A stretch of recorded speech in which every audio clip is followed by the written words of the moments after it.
The National Science Foundation here with us today, and it sounds like it was quite a bit of doing to get here. so we're glad that she was able to make it. We're just doing super short introductions, so there you go. Thanks, Sibylla. Good morning, everybody. I could also just sort of say good night. It feels like there was no evening for me, the way the flight went, but everybody's got bad airplane stories, so I won't share mine. In any case, it's just a pleasure to be here, and I'm really, really thrilled to have the invitation and to get to talk to this rather extraordinary group in terms of certainly the individuals who are here and also the mix. You know, the combination of mathematics education, researchers and developers, teacher educators, mathematicians, practitioners, all interested in improving the mathematical education of teachers. It's rare to get the opportunity to have such a great combination all together in one room. So I'll be fairly brief so that we can have discussion. What I was asked to speak about is kind of the national policy context for the mathematical education of teachers, and I want to say a bit about research and development, and then some specific things about the National Science Foundation, where I'd not only like to be able to pass on some information, but to get your reactions and ideas about where we are headed. So first of all, the national policy context. You've by now seen the multiple places where there have been announcements by the administration about the intention of preparing 100,000 new STEM teachers in the next 10 years. So in the policy arena, this means that there is a huge focus on numbers. You know, how many teachers will we be able to produce?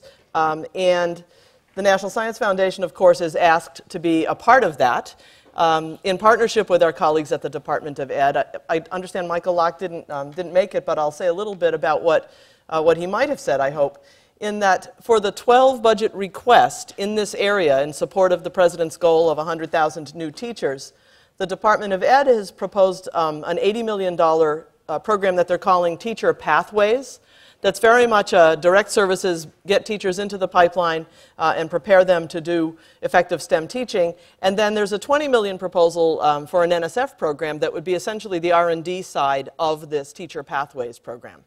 So the idea is that as we try to think about numbers, we need to be thinking about quality. We need to be thinking about what we can learn about the importance of various aspects of teacher preparation. So stay tuned. I mean, that's 12. We are still, of course, working on 11. And so this is just something that's in the planning stages at this point.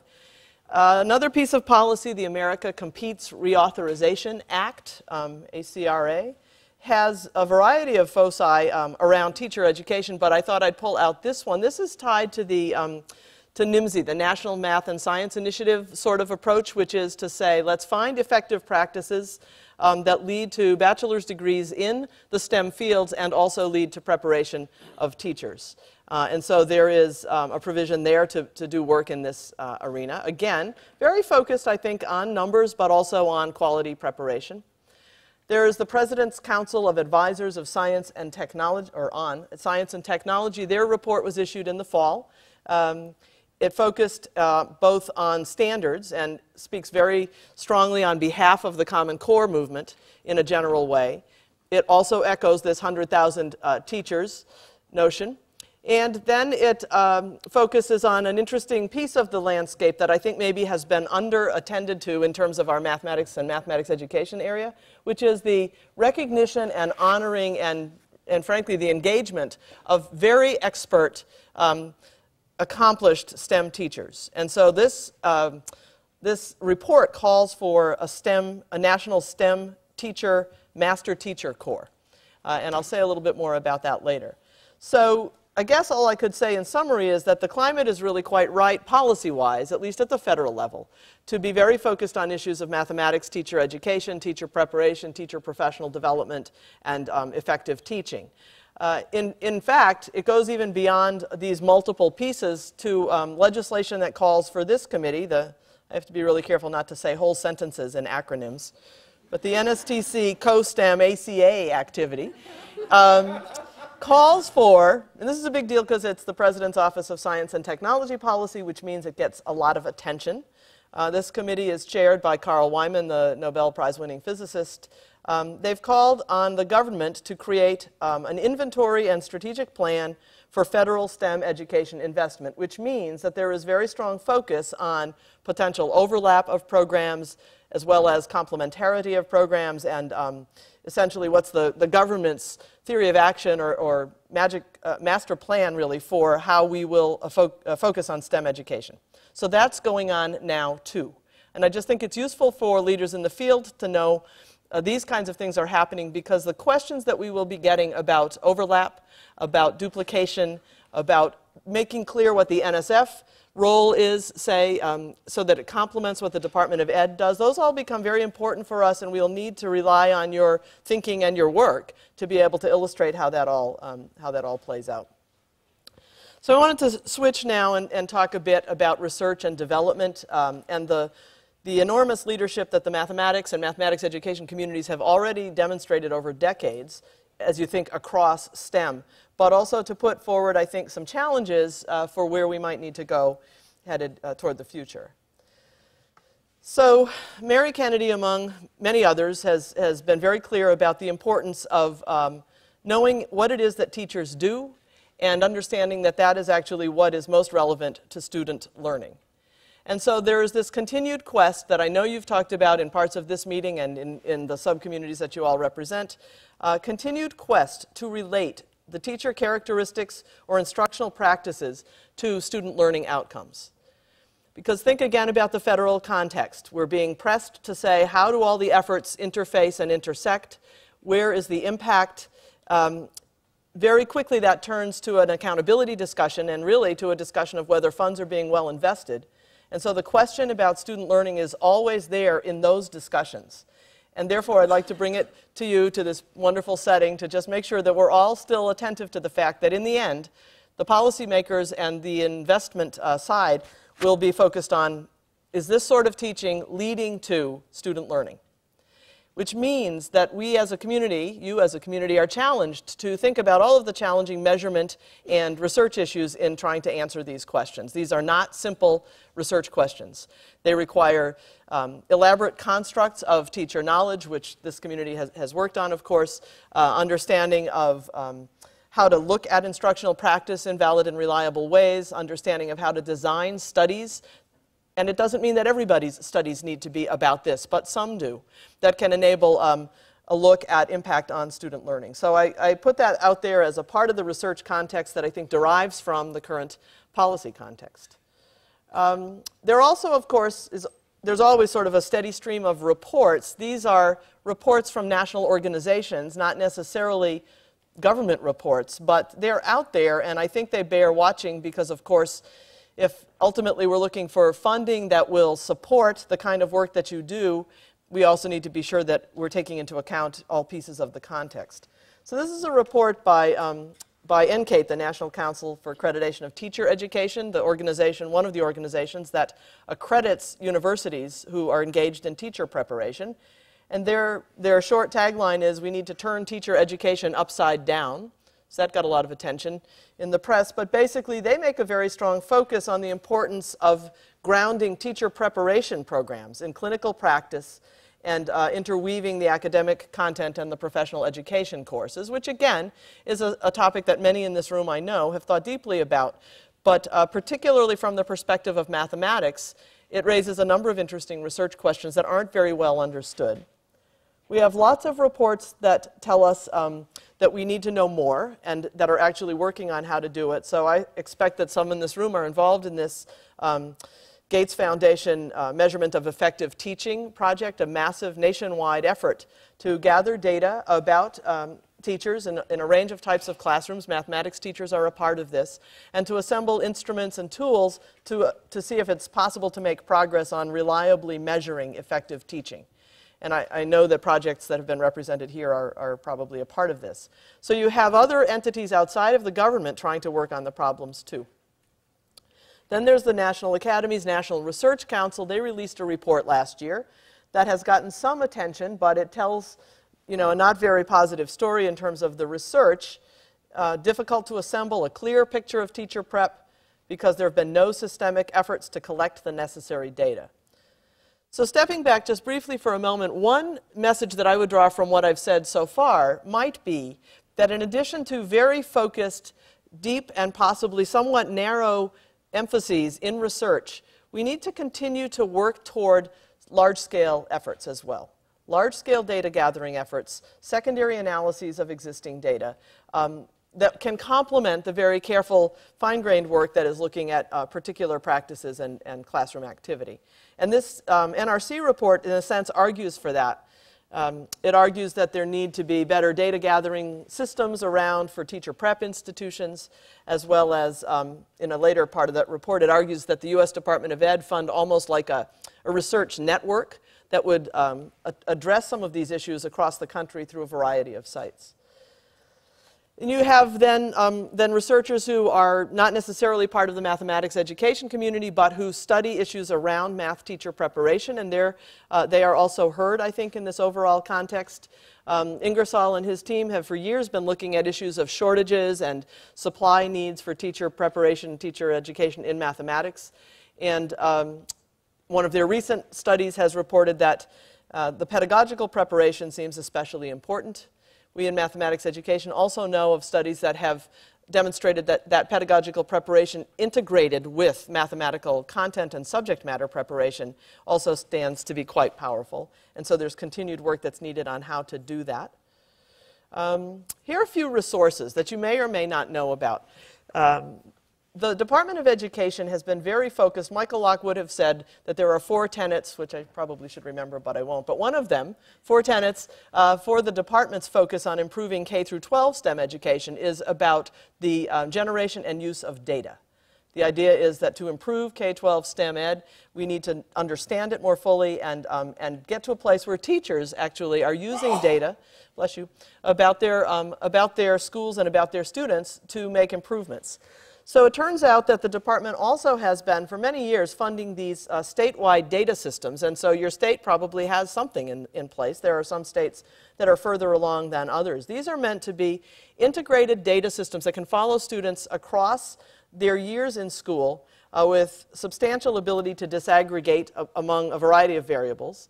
They're meant to be helpful to teachers, and they're meant to facilitate research. So these are sites for doing work that could help inform this overall math education teacher preparation area, particularly because these databases are supposed to link student and teacher data.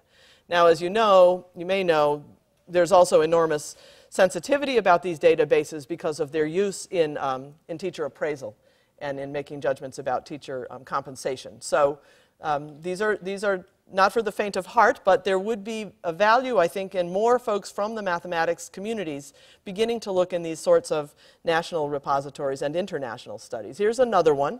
Some of you may know about this, the high school longitudinal study. NSF co-funded this with the National Center for Education Statistics, which is the place that does all of these repeated data gathering activities across the nation. And this started in 2009, gathered baseline data from 9th graders, and will follow those students for several years into their post-secondary experience. It's looking specifically at algebra, and so those data are just now starting to be available for secondary analyses.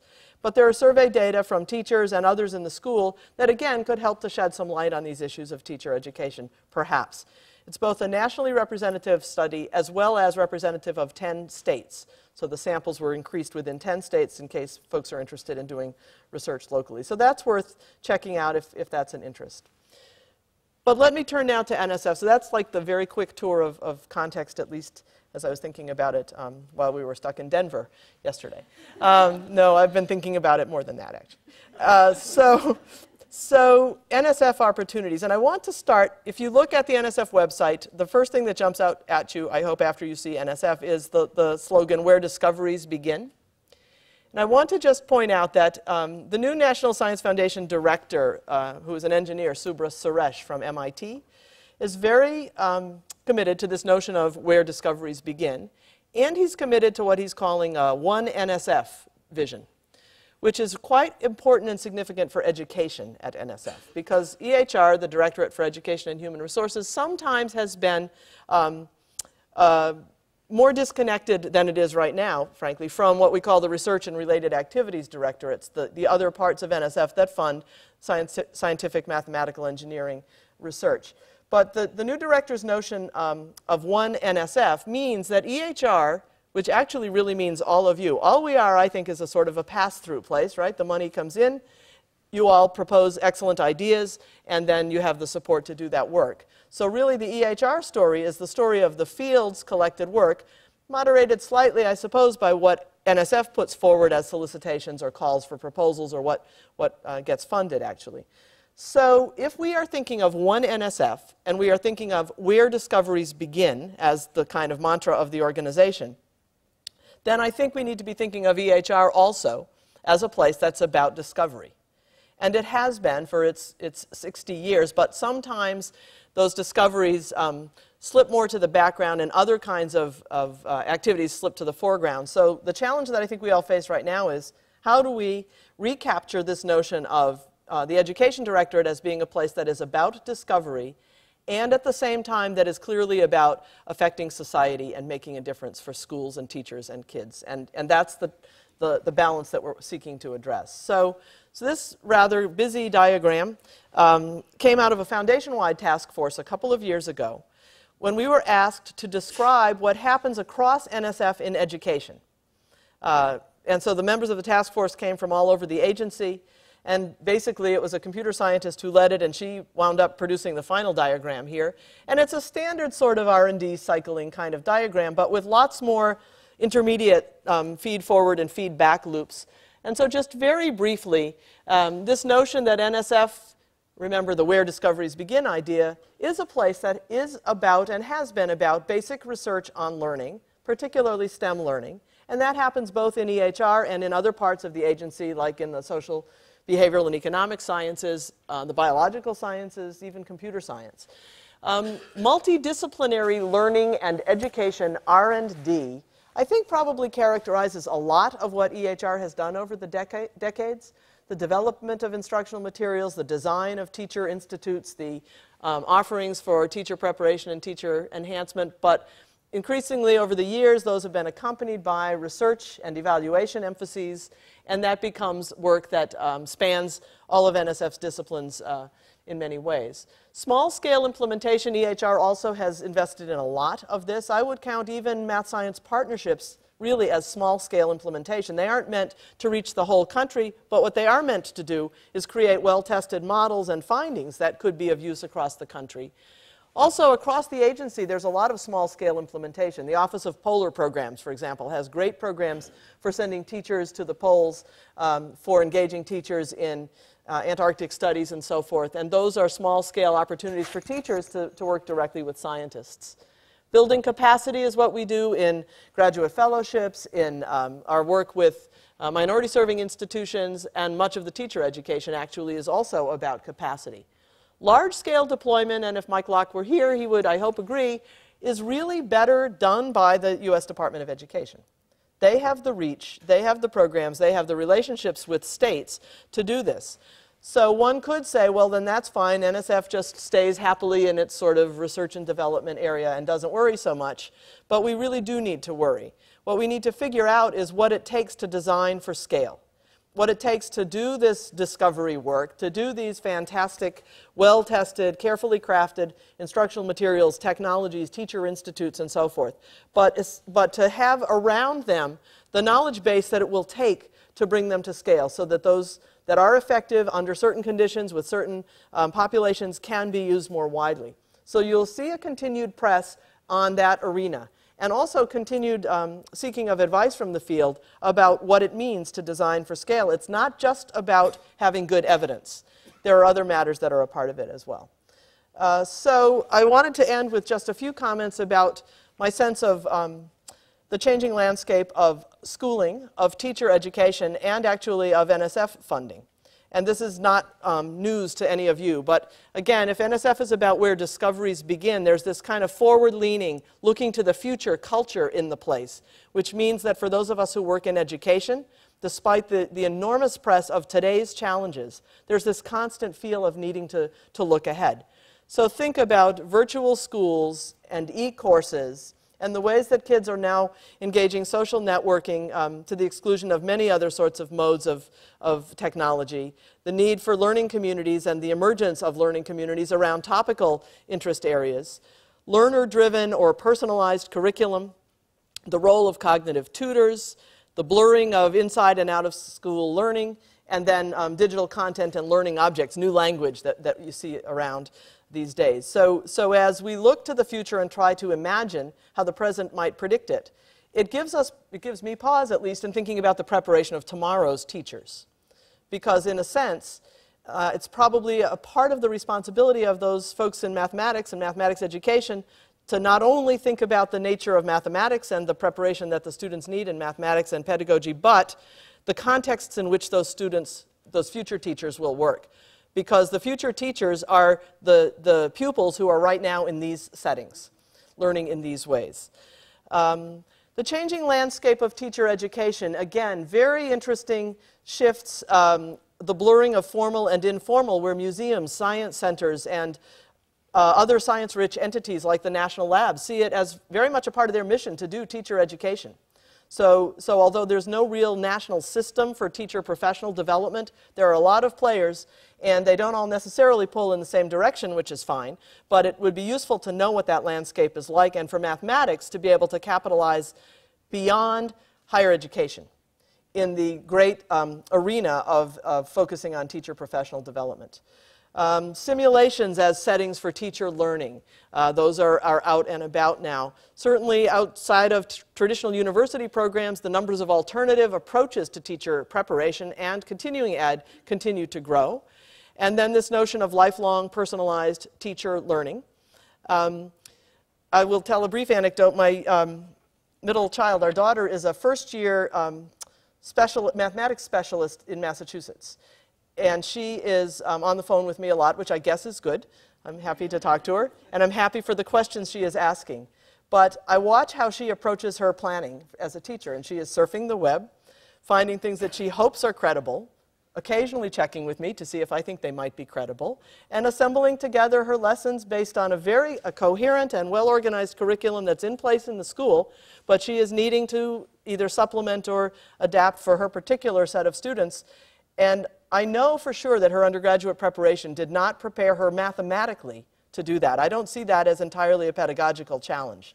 It didn't prepare her to decide mathematically whether it's more important to emphasize fraction as part of a whole with pizza diagrams or a fraction on a number line. And that's been our latest topic. We've had a number of phone calls. It's hard to do that over the phone. So you have to figure out how to use Skype or something to do this. Anyway, the landscape of teacher education has the opportunity to shift, and then the context in which teachers will learn, I think, needs to shift as well. And then finally, again, with this one NSF idea that we're living now in EHR, I want to share that with some of you as well.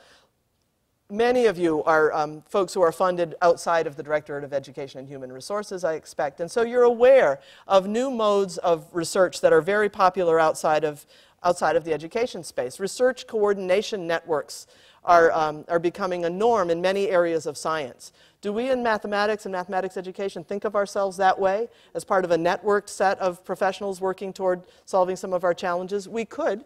The interdisciplinarity is all over the place, and actually this is a place where the mathematical sciences communities are leading, because in education, of course, our work is interdisciplinary.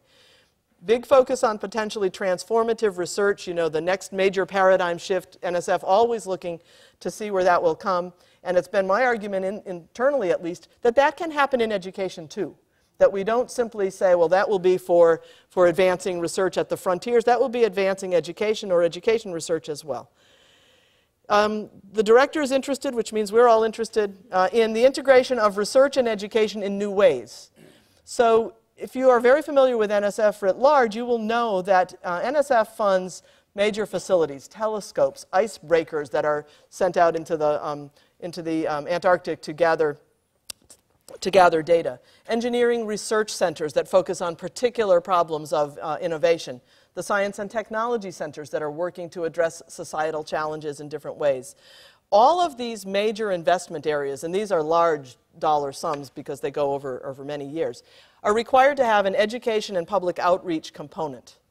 And maybe some of you have been the folks who are sitting in your office as these center proposers are getting ready to put their ideas together, and they come and say, gee, let's get to know each other and think about how we can do some education work together. But there's much more opportunity to be proactive in this area, because I find in talking with my colleagues, they're eager to be doing cutting-edge work in education within their centers. And so if you have them on your campus, it's worth exploring what they're doing. Very strong emphasis on data-enabled and computationally intensive science, which I think raises very nice opportunities for the mathematics community, not only in thinking about the education of graduate students, but in thinking about the preparation of teachers who will teach K through 12 students who might become the future workforce moving into this world so influenced by the data deluge. And then the foundation's emphasis on data sharing. Again, if you work outside of education, you're probably seeing this more visibly, but for those in education, this is coming in our education world as well. The expectation that data sets will be made available to the public, if they've been funded with federal funds, the idea would be that other folks get to take a look at them, which will mean some culture shifts, I think, for those of us in mathematics education, even in how we get data prepared for a look by other groups who haven't worked on gathering the data, and even what counts as data. So some of the definitions say that instructional materials, technologies, and so forth, in a sense, count. So there's a very interesting discussion brewing about all of this. The Mathematics Institute's organizations have been concerned with some of the major societal challenges. I think this flows back into the education area. So there was a Dear Colleague letter on sustainability that invited education work to come in, and we've seen some examples. Just very quickly toward wrapping up, NSF's intersection with mathematics teacher education over the decades has been sort of interesting in that it has taken really maybe 5 different approaches, and they haven't all come together very well. So you have the new math era teacher institutes tied very tightly in many cases to instructional materials. There was a program in the mid-90s to do middle school mathematics teacher preparation, institutional reform really, at universities, the long-standing teacher preparation and enhancement programs that funded professional development in a variety of forms. The Presidential Awards for Excellence, this notion of singling out the expert teachers. Centers for Teaching and Learning, some of them were very focused on issues of teacher knowledge, teacher preparation. Collaboratives for Excellence in Teacher Prep, those focused on partnerships between ed folks and colleges of science.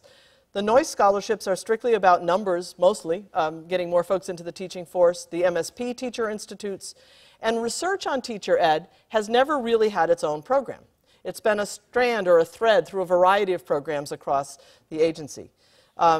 If you had to sort of name what these different strategies have been, I think you could categorize them this way. We've done direct professional development funding, and still do, through the MSPs. Professional learning materials for teachers through the instructional materials approaches, as well as some of the more current Discovery Research K-12 programs. The partnerships to improve teacher education. Identifying and honoring expert teachers. And one thing that I think I would say about those 4 that are noted here in kind of a green color is that the foundation and all of you have enormous experience in all of those areas over 6 decades. It's not entirely clear that we know what that adds up to, that we know what we've really learned about the insides of any one of these areas in terms of its influence on effective teaching or student learning. We know a lot about individual kinds of contexts, individual kinds of projects, but it's tough to tell the story about what the long-standing investment in those areas has actually meant for the country. And then here in blue, an area of interest to me and an area where I hope we'll see more focus is research to understand and improve teaching and teacher learning. And that work really intersects with all of those other areas, right? Because you can't necessarily do that work entirely without having implementation, without having materials, without having sites in which to take a look at what's happening. So in the Common Core context then, I would end with a few challenges. I think, getting back to my daughter, helping teachers learn as part of their preparation or continued professional development how to aggregate disparate lesson plans that they can find wherever they might look, how to pull together different technologies to improve their practice, and how to use materials for learning in coherent ways, I think is an interesting challenge going forward. The issues of assessment become all the more striking, and so engaging teachers in both building and using meaningful student assessments to improve their practice, I think, is another research question. Giving deeper meaning to alignment. I understand all curriculum materials anywhere in the country are now aligned with the Common Core standards. Is that true? So that means we've got to unpack what that looks like and understand it so that not only teachers but policymakers can take a look at these questions. I think that's a research question as well. And then finally, get back to the one NSF notion, taking advantage of the potential mathematical connections to the scientific assets that the agency funds and that we have available in the country, the national labs, the large facilities, the centers, and frankly, the very strong interests of scientists in being engaged in K-12 education. It's a way that mathematics can be at the center and in a sense, drive the agenda, but also have access to some rather stunning and exciting and potentially inspirational tools for learning that teachers might find useful in their practice. So with that, then, maybe we have a couple of minutes, 1 minute for questions. Sorry. Here's what we've got coming up next year. No one single program, lots of possibilities. I do have a question. Maybe Okay.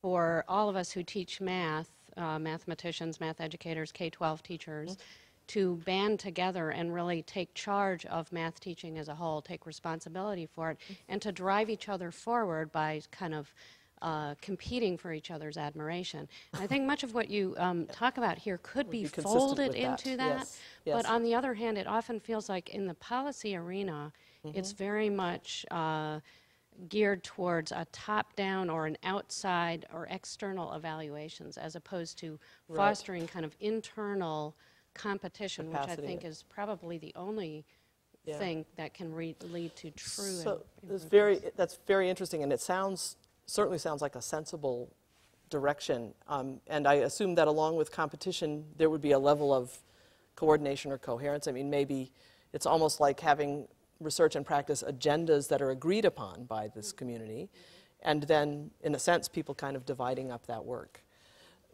as a slight variant maybe of what you're describing.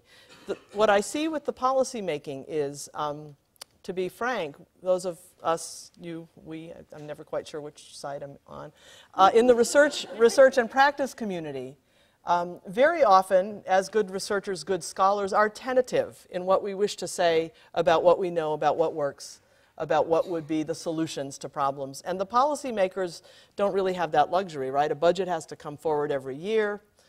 Reports go out, committees have to do their work, and so a piece of this sort of coordination, competition, band together idea that you sketch might also well be attention to having a more unified voice, really, as a set of interlocking communities in making clear research directions, research needs, practice needs. So other communities, like the engineers, do grand challenges. Every 10 years there are these NRC studies that lay out, the grand challenges in engineering, and we need to design this or solve this or create that. And those kind of actually influence funding then, because they've been developed and created by the community. And so there's a very strong basis then for an agency like an NSF to say yes, and so we would reserve some resources to go toward those. We're very, very far from that in education. But I think in mathematics education, it's small enough in the big landscape that one could imagine those kinds of directions. And again, from the NSF perspective, these sorts of things would require planning, workshops, design, and exchange of ideas. But it sounds like a pretty fruitful potential area, a way of having things aggregate. That's the problem. Things don't add up.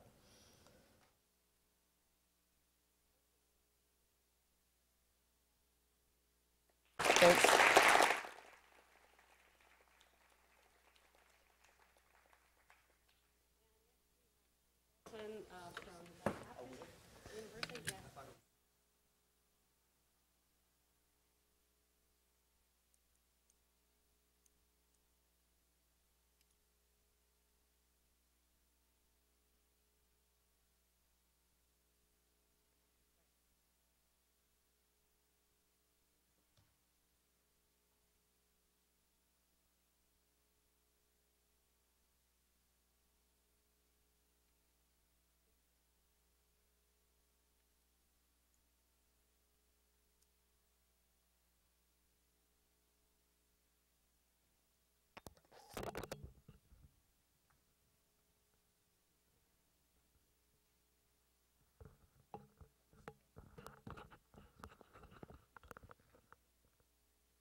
And my slide is not up again. Where did he go? Hello? Okay. Will you? Yeah. Yes, my talk is about flexibility, so thanks for putting up with me. Oh, no. So, okay, if I get out of this presentation mode, does it come out? No. There it is? Okay. So how do I do this? So this way, it seems to be working, but when I click this, it somehow, see? Do you know this, somebody? Try pressing B. B? Letter B? Yeah. Sometimes that's the screen. Hi, David. Hi. Why don't you pop out again? Hold on. So if I get out of here, Okay, so I mean, the worst case, I can just talk with this one, right? So I'll do that. But Give me 2 seconds. And I'll do your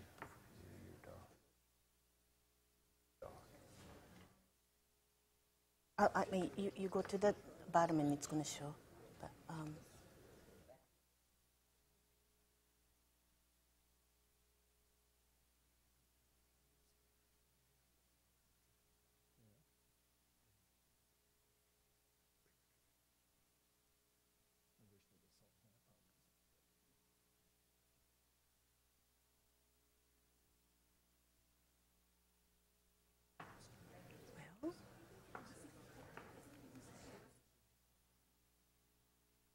They didn't try the FM. They didn't try it, so they don't know if it works or not. For all I know, they had to push one button and they were done. I'm no help here. no. Yeah? Okay. Okay. Now that everybody had the much needed some break time to talk with each other, and you know each other very well by now, right? So as an elementary school teacher, maybe this is the time for each other. I mean, we ought to introduce each other, but I'm not going to go there. Thanks for being here this morning. I'm Aki Murata, and I will be talking about some standards in teacher learning and student learning this morning. It's wonderful to be here to talk about what I love to talk about and think about, which is how teachers teach math and how students learn math.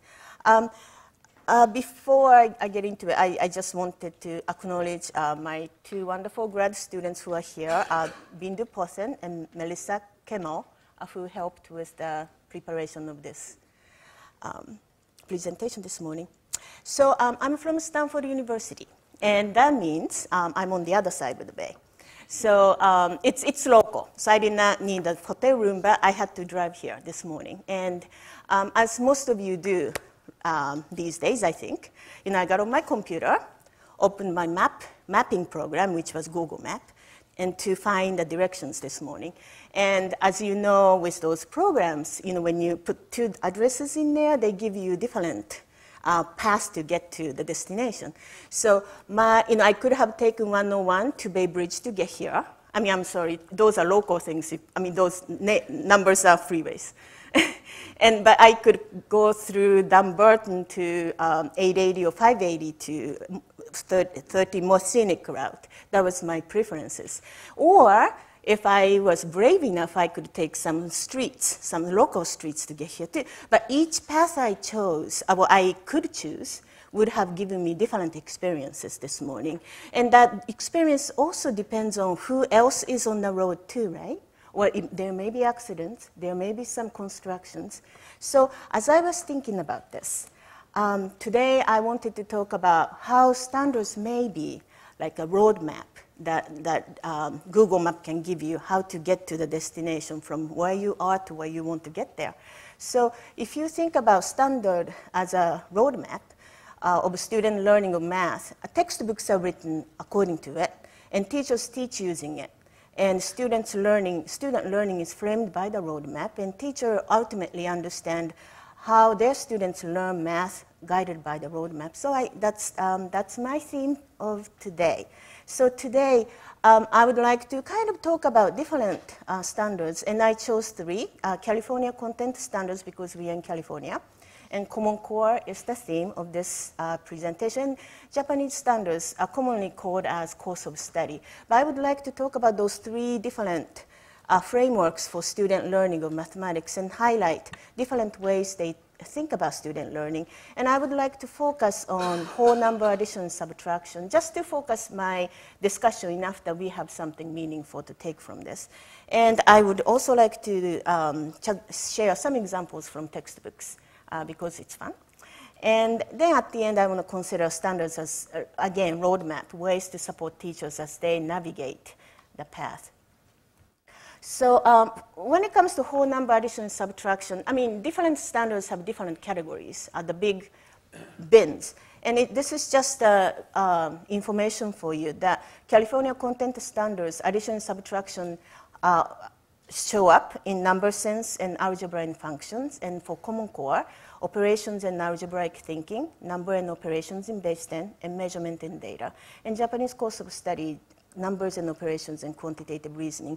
And of course, beyond this, they have geometry standards, measurement standards, statistics and data analysis, and so on. This is like the number of standards they have in each grade level. This includes everything, meaning, again, this has geometry and measurement and everything. So as you see, California content standards tend to have more. It has more, larger numbers as they go up too. By fourth grade, they have 54 standards. This may be where our reputation of a mile wide and inch deep thing comes from. Compared to Common Core standards are much slimmer, and Japanese standards too. But what I would like to show next is how many addition, subtraction, whole number standards are among those. And so this is it.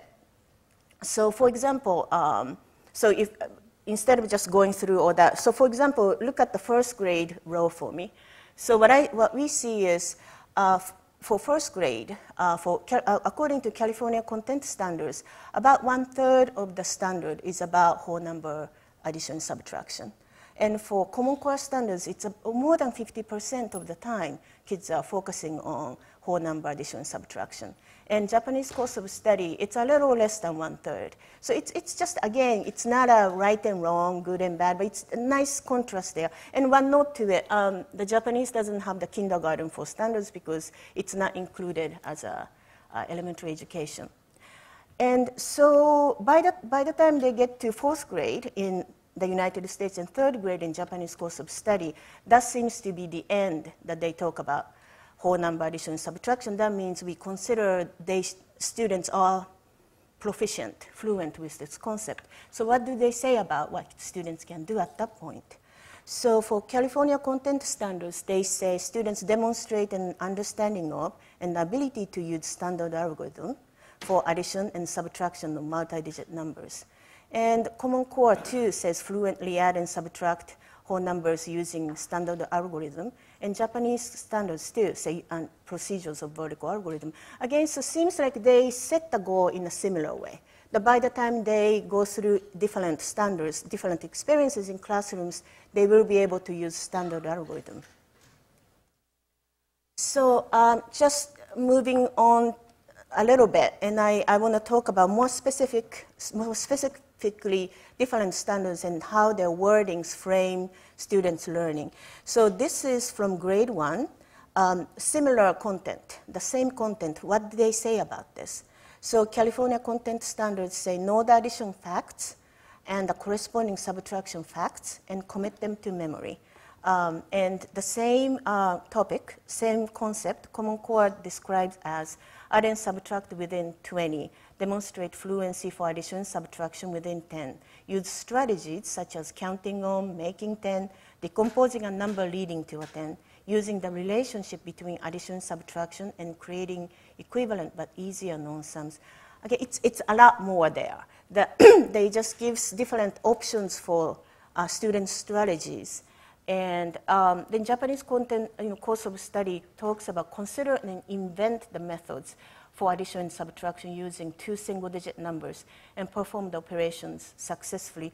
So as you see, the California standards talk about the facts and memories, and Common Core goes into strategies and relationships, and Japanese standards talk about students considering and inventing the methods. So there are different flavors to it. As the textbooks are written according to this, teachers teach according to this. Of course, we kind of consider student learning differently. So we're going to go into a little bit more into each standard now. And I was going to read all this, but since it's very early in the morning and I don't want you to fall asleep, let's look at the grade 1. It says, the reason I listed this was I wanted you to see how the wording is similar across the grade levels. But grade 1 said solve addition and subtraction problems with 1 and 2-digit numbers. Again, it's very specific. It tells you exactly what we want students to do. And when you go to Common Core standards, again, grade 1 says add and subtract within 20. I just read this, right? The strategies. So they talk about different strategies. So not only they specify the goals, but they talk about the ways to get there. And then Japanese course of study is one thing I wanted to emphasize about Japanese course of study is they actually talk about how to extend what students learned so far into the new learning. So let's look at the grade 3. It says consider and invent ways to add and subtract 3-digit and 4-digit numbers and understand that they could use the aspects of 2-digit number operations as foundations for it and understand the procedures of vertical algorithm. So again, so students learned the 2-digit number operations and they used that as a foundation to learn new strategies. So these are my themes, my categories. But if we say California content standards focus on end product and fluency, and Common Core is on process and strategies, and Japanese course of study focusing on inventing, considering, and extending. So California content standards really, they want you to know the destination, where Common Core standards want the teachers to know alternate roadmap, road options. And Japanese course of study is more flexibility in rerouting the path. So going back to my analogy of this morning, I thought California standards talk about the destination address. And so, for example, if you give me this address, that's basically what I had anyway. But if I don't have any tools to know how to get here, my knowledge of the streets and roads become very important to get here. So in the same way, with California content standards way, teachers' knowledge of content or the student learning become the key for them to navigate the road. If they don't have the knowledge, if they only know the destination, I can see why they may just focus on some drilling, some worksheets and flashcard kind of process to get there too. But so Common Core Standards is more like an online map program I used this morning that gave me different routes to get there, but multiple possibilities are given, and driver, as a teacher, is informed in advance there are many ways to get there. And Japanese course of study is more like a GPS, I thought, because kids are inventing this. And so as the trip unfolds, the driver, the teacher decides to navigate the road, and depending on the road and traffic challenges. But one note I would like to emphasize is Japanese course of study itself doesn't do this again. This is a system of different things that support Japanese course of study. Therefore, they can work as a GPS system for the teacher. And I'm going to talk a lot more about this later on. But one little thing, Japanese course of study, I was talking with my dissertation advisor, Karen Fuso, and then she was saying, then what does Japanese course of study has that Common Core doesn't have?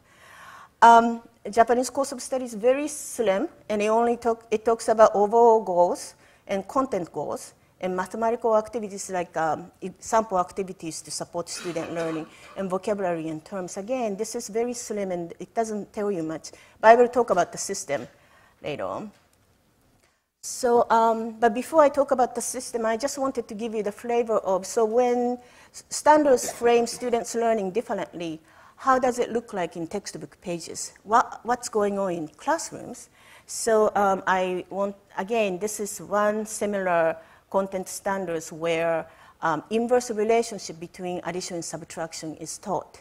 And California content standard goes, understand and use the inverse relationship between addition and subtraction to solve problems and check solutions. And Common Core says fluently add and subtract within 100 using strategies based on place value, properties of operations, and or relationship between addition and subtraction. Again, there are a lot of alternate ways. And Japanese course of study says, think and invent methods for addition and subtraction as a reverse process of addition. They will understand that they could use single-digit addition and subtraction methods as a foundation for two-digit operations. So, for example, I looked at the Everyday Mathematics textbook, which is widely used in California because it was adopted as a state-approved textbook. And for this, one example maybe they show a domino, and the students look at the domino to find fact families. So there are 5 dots on the bottom, up top, 4 on the bottom, and they think about the relationships between numbers this way. So instructional highlights as students practice to develop fact power. They talk about fact power in the textbook. That's the ability to recall number facts instantly. And they explore through games and collaborative activities. So this is still very exploratory. The kids look at the representation and generate the relationships. And they observe domino patterns to notice relationships. So again, they focus on exploration relationships still, but they also focus, really emphasize on power, the ability to recall numbers. And for Japanese textbook, there was the situations given. This is a typical Japanese lesson. The situations given as there are 17 blue ribbons and 24 red ribbons, whose total is 41. Make a math problem using the situation. And as I'm one of the people, but for the people who analyze Japanese textbooks before, we all talk about worked out problems. So they show student A may do this, student B may do this. So in this textbook, they show 2 different student answers, possible answers. So one student says, there are 17 blue ribbons and 24 red ribbons. How many are there together? And they created a tape diagram to show the relationship between 17 and 24. Therefore, 17 plus 24, and total numbers missing. Where the other student may see it as a subtraction problem and say, there are 41 ribbons, 17 of them are blue, how many red ribbons are there? So then the same tape diagram, but then subtraction number sentence would be 41 take away, net minus 17. So the instructional highlights of this lesson was stated in the textbook as students share the problems. They created the problems, and then solution methods they use. And they discuss the similarity and differences among problems, and the operations used, addition and subtraction, their relationship in the problems and solutions. And they focus on representations again. This is not the only representation they use. They use different representations, but they kind of compare the representations and talk about the relationships between addition and subtraction too. So, I mean, they have different flavors. And again, these are not the only lessons in grade 2 textbooks that talk about addition and subtraction relationships, but these are, I mean, I'm the one who analyzed the textbooks, but the most clearly show the relationships between the operations. So as I was saying earlier, so when we think about mathematics education, what kids learn, what teachers teach, it's a really nice system we have. That there's standards there, of course, but we have a curriculum that corresponds to the standards. And because of that, we have assessment too. I think my grad students are making a good point that because California standards are so specific, then our standardized testing is very specific, or maybe vice versa. That our standardized testing is so specific that our standard is specific too. And if the standard is more flexible and student invention of methods oriented, we also have to shift our assessment system too, so that it's not that simple that we change the standard and everything changes, but we have to think about this as a system. So again, that corresponds to teaching, then teacher understanding of student learning, and then student learning. But I think what we are trying to see is how, because we all know this, when we teach mathematics or any subject matter in a classroom, students have different ideas. And we want to help teachers to understand these different ideas and meaningfully lead these students to learn the content that we want them to learn. So when we think about the instructional roadmap, again, of the standards, how do we make the instructional roadmap more flexible in interactive with student differences like GPS? So another point my grad students raised was, so like, do we want teachers to be like GPS system? And I thought, that's an interesting thing. I mean, you can say that teachers are the GPS system where students are driving their learning, but we have to have GPS system for the teachers too, so the teachers can learn how to teach and make sense of student learning too, right? So I think there are several layers going on in this.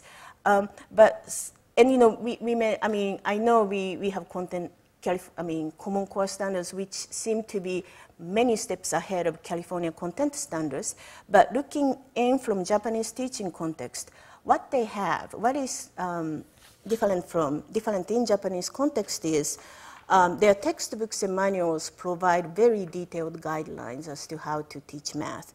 And research and assessment, and for some textbooks, their research and assessment and instructional sections and volumes kind of come together to help teachers understand why they teach in a certain way to support student learning. And there's a coherence there that, again, as we saw, what they learn in first grade is connected to the second grade, to the third grade.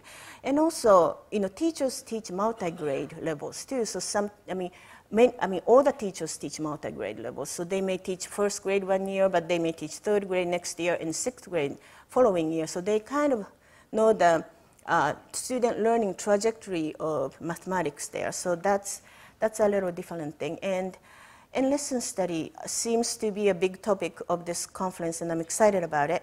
But lesson study really supports teacher learning in the professional community and put teachers as an important part of decision-making system in a way that when the standards, you know, course of studies published or the shared with the public, teachers take the ideas and plan lessons and have lesson studies.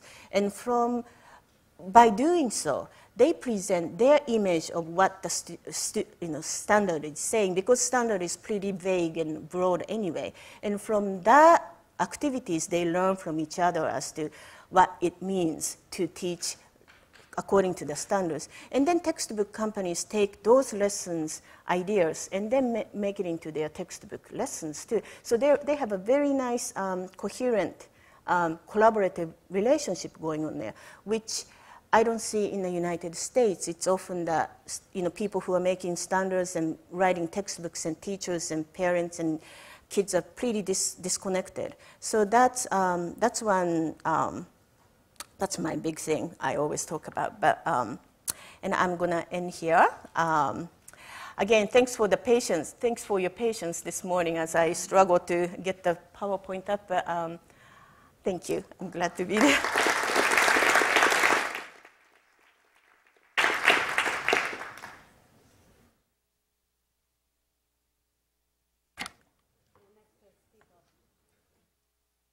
Again.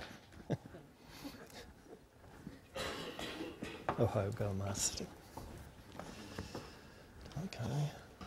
Am I on yet? Yes, I'm on. That's quick and efficient. So I've got 20 minutes before we start coffee, and we'll see if I can talk that fast.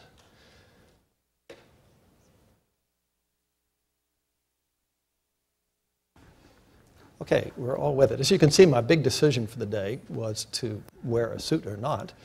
And I knew that, I was either going to look out of place by wearing it, or I was going to feel really stupid for carrying a suit all across the country and back again and not using it. So, and of course, I would never, ever wear a suit for a whole bunch of mathematicians unless one of them was dead. And so this is for the educators. In particular, you'd think of it as a sign of respect and admiration for the K through 12 teachers among us, because I think you do the most important work and the hardest work, and I'm sure your paychecks reflect that. Okay, well, second prize is I wear a suit. So I want to thank the organizers for the conference and for having this. It's a wonderful thing. I've been to 2 of these before. I've never talked at one, but they're really special. It's the opportunity to sit, for me as a research mathematician, to talk to people involved in education more so. Although now I'm actually also a professor of education, so I could have just stayed home and talked to myself. But this is better by a long shot. They're great conferences. I'm happy to be here. My talk ties in, I think, with almost all of the other talks that we've had so far. I noticed it. I hope other people see it, although it may not be so clear to others. So let's see if it starts. So here's my quote. And this certainly, you've seen something like this in almost everybody's talk. Teachers are coming to believe that pupils can and should understand their arithmetic operations. So Sibylla asked me to come and talk about textbooks, and I want to put a few guidelines in there about talking about textbooks. I want to stay away from controversial things like choice of subject matter, although Common Core standards have taken care of that to some extent, but that is still somewhat controversial. And I'm not going to pick on math errors. I'm certainly going to go after low-hanging fruit, but I don't want to have to just pick it up off the ground. I mean, that's too easy. So I think we can mostly all agree on when you say something in mathematics, even in a textbook, it should make sense, mathematical sense. And the way we do that is by using mathematical reasoning. So if you have something in a textbook, if you say something, then you should try to explain it using mathematical reasoning. And if you don't, then we're teaching by rote. And nobody wants to do that. So we try to stay away from that. So my quote again, this is from a grade 5 teacher's edition of Growth in Arithmetic, is the title of the book, from my 1956 fifth grade class in a small town in Kansas. And so, no one alive should remember teaching by rote, okay? Because they stopped doing it in the 1950s. Unfortunately, the things I'm going to talk about are little examples in textbooks about crucial elements where, because there's no explanation, the only alternative is that you learn it by rote. And the sad part about it is that everything I'm going to talk about, you could make sense of it in just a few lines. And in the textbooks that I'm talking about, those lines are missing. And so this textbook, I have all of my elementary school textbooks. They're fabulous resources. I do not recommend that we go back to them. We do some things much better today, and they have some of the same flaws that I'm going to talk about today. But the other thing is that they're actually pure 1990s reform math. Okay? That if you look at how to divide fractions, in the 6th grade book, there are 20 pages of 10-word problems a page. And you start off knowing how to divide whole numbers, and after you work 200-word problems, you know how to divide fractions. It's pure discovery. I've never checked to see whether you actually have to work all 200 of them. I'm never going to. So in some sense, if small-town Kansas in the 1950s wasn't traditional math, I'm not sure that it ever really existed or it exists anywhere. At any rate, it's a great resource. I love looking at them. I spent my 9 years of K through 8. That was the decade of the 1950s. So I got them by calling up my 2nd grade teacher, who's still alive and well, looks great, and she's well into her 80s. And I said, would you just rummage around in the attics and find out what we used in the 1950s? And she did. She sent it to me. When I opened up the envelope, there were these Xeroxes of a few pages. And I had something resembling nostalgia. It wasn't quite that. When I saw this, so I knew she had it right. And then you go to the miracle of the internet, and for $1 plus postage, you buy them all. And I get a couple of the teacher's editions as well, which cost a little bit more, but that was okay.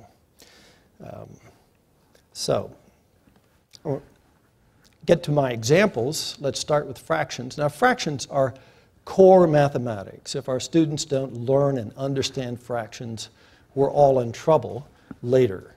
So it's a good place to start here.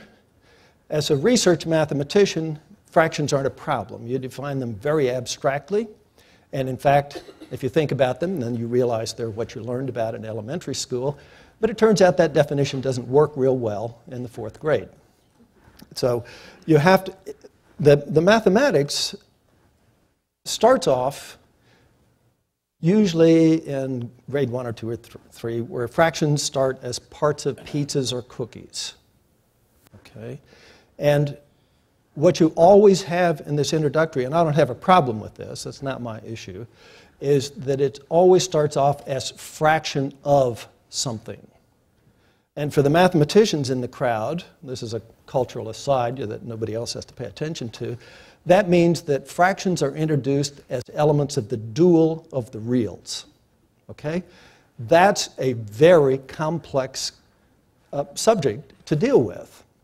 And then it gets worse because you somehow have to go from the dual of the reals, so even after you get out of that, fractions are really hard, sophisticated mathematics at the grade 4 and 5 level. And it's distinct from fractions as we know it at the undergraduate level. It does require special education for learning how to teach fractions at that level.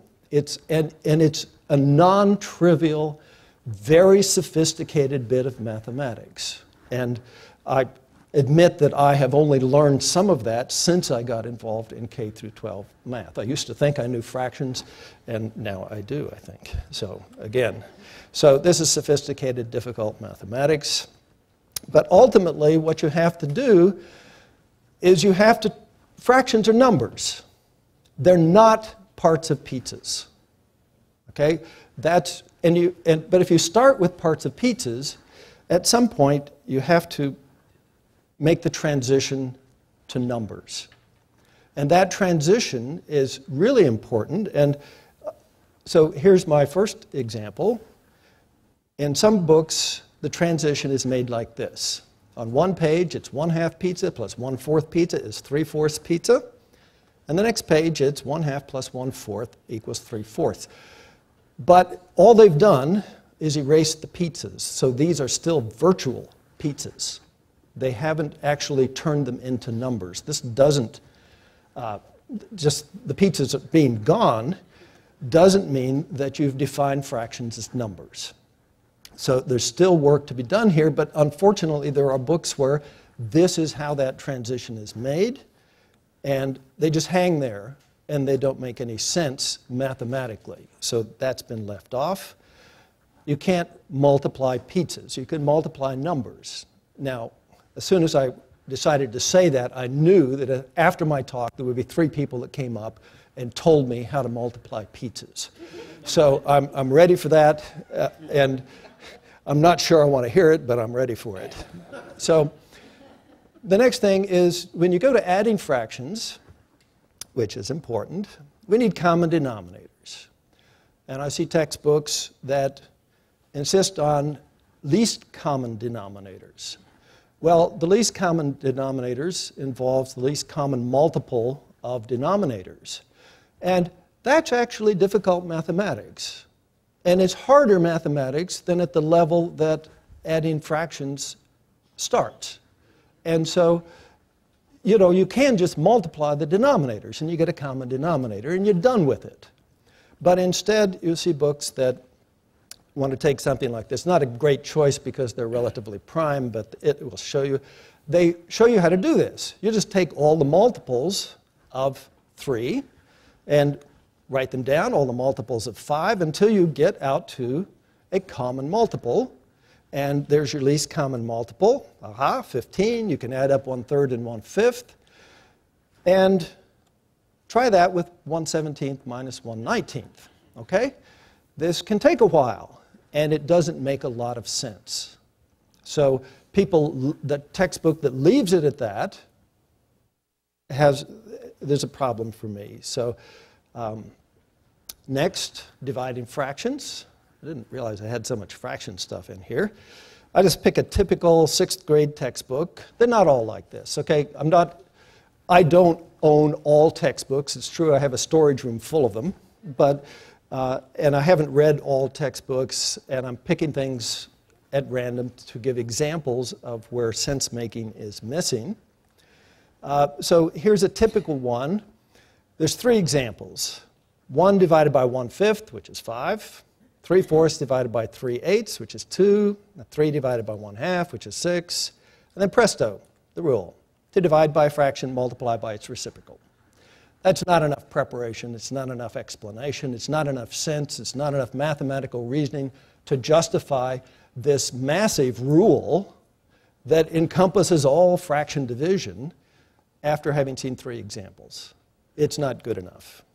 So not enough sense. Need more understanding, more sense, more reasoning. It's all missing there. Rules stated without reasoning to make sense of them is rote learning. And we all want to avoid that. So make sure that I'm not missing anything. So let's move on to ratios. And this is pretty simple. Here is a definition of ratio in a textbook. A ratio is a special type of comparison of 2 numbers or measures. You could easily put this in the category of errors, and I said I wouldn't do that, but there's nothing wrong with this. This is a true statement, okay? But what's a ratio? You have no idea, but this is the definition of a ratio, and then students have to go on and use ratios, and you have to figure out what they mean out of context, given that this is the definition. So ratios are senseless. And here from the same book is the definition of rate. A rate compares 2 quantities that have different units of measure. That's true. But it doesn't tell you what a rate is. It's not a real definition, so there's no sense to it. One of my favorites is linear equations because they're pretty universal in terms of things that are missing. Now, I do want to say about fractions that Common Core state standards solve a lot of those fraction things if textbook publishers actually read them. They handle fractions very, very well in gruesome detail, the kind of detail that shouldn't be in standards, but because they don't put the stuff in textbooks, you might as well put it in the standards, so they will put them in textbooks. At any rate, I'm quite happy with the fraction aspect of the Common Core standards. So, things that happen with linear equations and graphs. Hardly anyone shows that the graph of a linear equation, doesn't have to be in that form, is a line. They just state it. That's a theorem, okay? But finding a book that shows that the graph of a linear equation is actually a line is very difficult to find. No one shows, and when I say no one, I'm exaggerating. That's the way I talk. No one shows that the equation for a line in the plane comes from a linear equation. That's just stated as a fact. It's not. It's a theorem. Mathematical reasoning should explain these things, but instead, this is the very fundamental stuff that starts algebra, linear equations. But yet, they're just handed to you as facts, not with any explanation or any reasoning. Few people define slope, or show that they define it, but few of them show that it's well defined. They just say 2 points, take the rise and the run. They don't show that if you take 2 other points, you get the same number. So that's a bit of a problem. Few show that the m in y equals mx plus b is the slope. They assert it. So everything is just stated as facts with no explanation. I found one book that said these things should be proven. And to some extent, that's head and shoulders above places where they don't do that. To some extent, it's okay to delay this. You're not leaving it out there completely senseless. You're saying, look, guys, you have to show this. We can argue and explain it, but not now. We're going to do it later. And so it's on hold rather than just senseless. So I much prefer a book that does that. I do that all the time. I can't prove this here. So slope. I found 2 books that showed slope as well defined. Japan and Singapore didn't do it. One book that did it, which we don't want to go back to, I suspect, is the old new math books, the SMSG books. I have a big collection of textbooks. The other was the book my kid used, which I was really pleased about. And he went to public school in inner city Baltimore. Okay? So, quadratics. Second differences with no explanation. Second differences are the same. You have a quadratic. How do you show that? That's hard. But yet people just tell students this. It doesn't make any sense.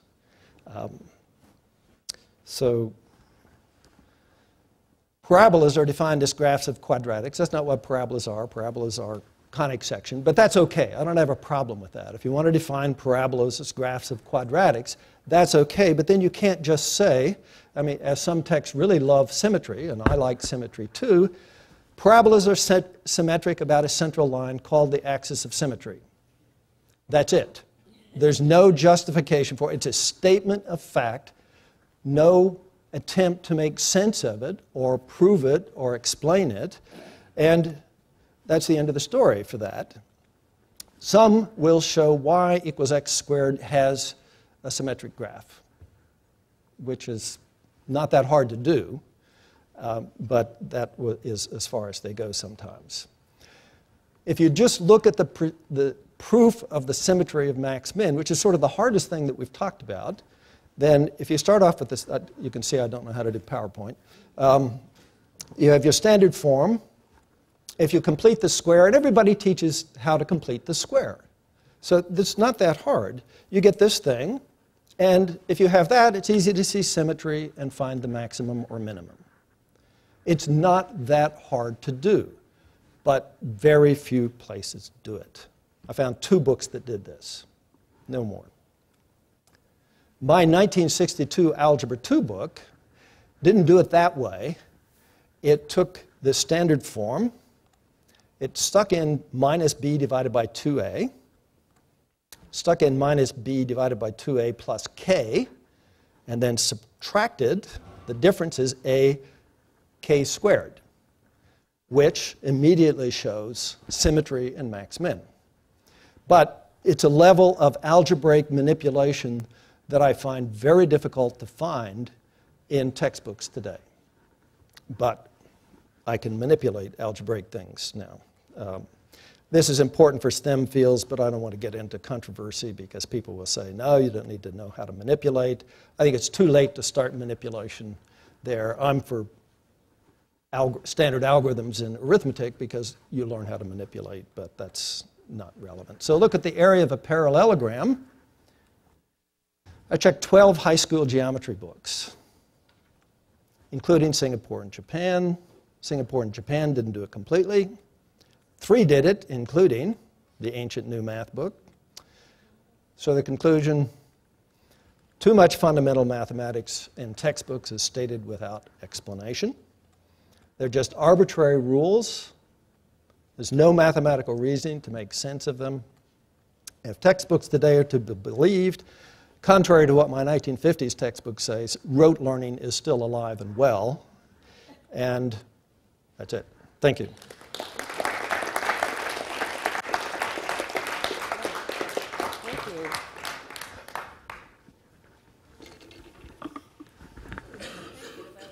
And Steve, we actually have time for maybe a couple of questions.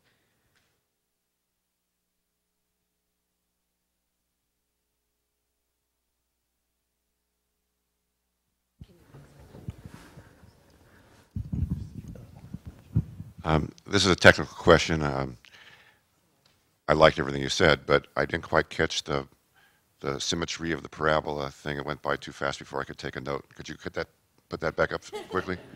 I don't know if I know how to do that. You have to go backwards, right?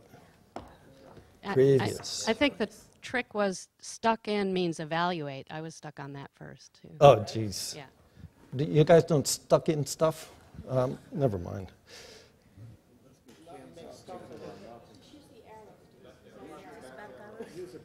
Back, oh, there's a back arrow. You just, well,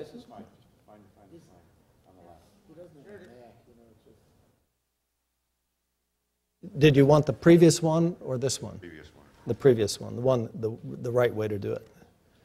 There we go.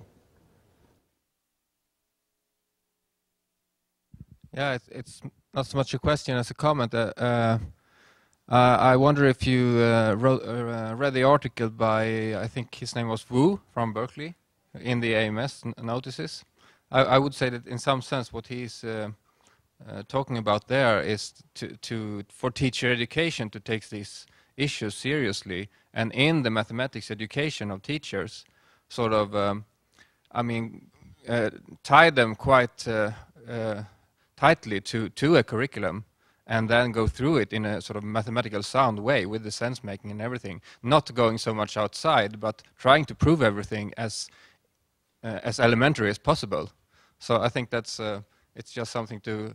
I'm a little bit surprised that that article didn't get mentioned already in this conference, but I think it's a good article to read. You're not advocating that they deliberately leave these gaps, are you?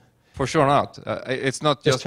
I mean, if it's a complementary perspective that if you, if this is taken seriously in the teacher education in mathematics, then it would maybe, even if the textbooks aren't always perfect, the knowledge of the teacher would help. I would like to see them educate the textbook writers as well, so that they knew that this stuff should be explained.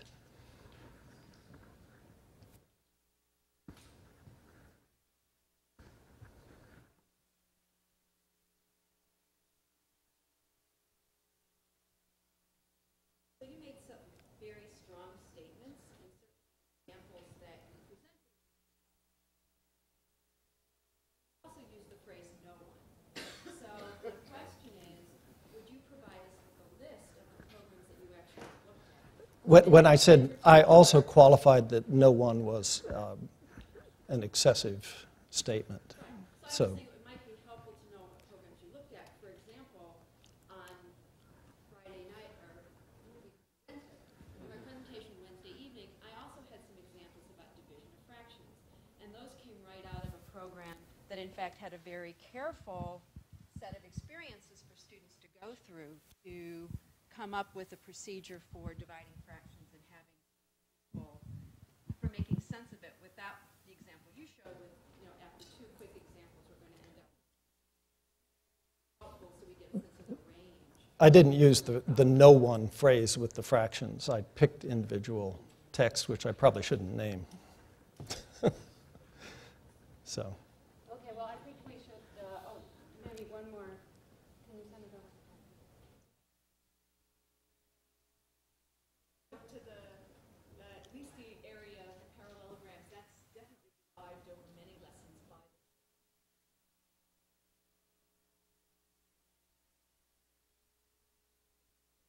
where kids take their knowledge Yeah. systematically invent them.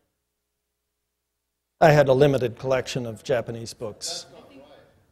That proof where you cut the triangle off and make it into a rectangle is not. Yeah.